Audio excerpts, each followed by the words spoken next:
Hello! അങ്ങനെ മഴ തോരും മുമ്പേ പുതിയ പ്രൊമോയിൽ നമുക്ക് കാണുവാൻ സാധിക്കുന്നുണ്ട്. നമ്മുടെ രോഹിത്തിന് ജാമ്യം കിട്ടിയല്ലോ. അപ്പം നമ്മുടെ കമലയിടത്ത് ഇങ്ങനെ അടങ്ങിയിരിക്കുന്നില്ല. കമലയിടത്തി മനുവിനോട് പറയുന്നുണ്ട്, രണ്ടുപേരും ചെയ്തത് ഒരേ കുറ്റം. എന്നിട്ട് അവന് മാത്രം ജാമ്യം കിട്ടി. ഇതെന്തൊരു ന്യായമാണ് എന്നൊക്കെ പറഞ്ഞ് അവിടെ കിടന്ന് ഒച്ചപ്പാടൊക്കെ എടുക്കുന്നുണ്ടേ.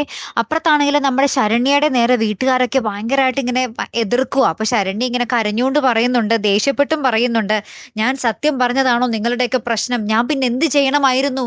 നിങ്ങളെപ്പോലുള്ളവരാണ് ഓരോരുത്തരെയും ഇങ്ങനെ അഴിക്കുള്ളിലുമാക്കുന്നത്" എന്നൊക്കെ ഇങ്ങനെ പറയാട്ടോ. എന്നെപ്പോലെ തന്നെ അറിയാതെ വന്ന് പെട്ട ഒരാളാണ് രോഹിത്തും. അവനെ ഞാൻ രക്ഷപ്പെടുത്തണമായിരുന്നില്ലേ എന്നൊക്കെ ഇങ്ങനെ നമ്മുടെ ശരണ്യ ഇങ്ങനെ ചോദിക്കുന്ന ഒരു രംഗങ്ങൾ തന്നെയാണ് നമുക്ക് കാണുവാൻ സാധിച്ചതേ.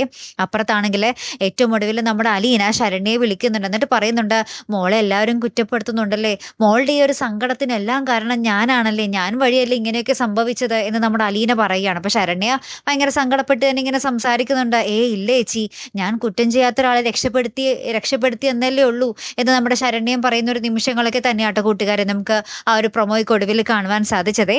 കാത്തിരിക്കാട്ടോ അപ്പൊ അടുത്തൊരു വീഡിയോയുമായി വരുന്നത് വരയ്ക്കും. Good bye.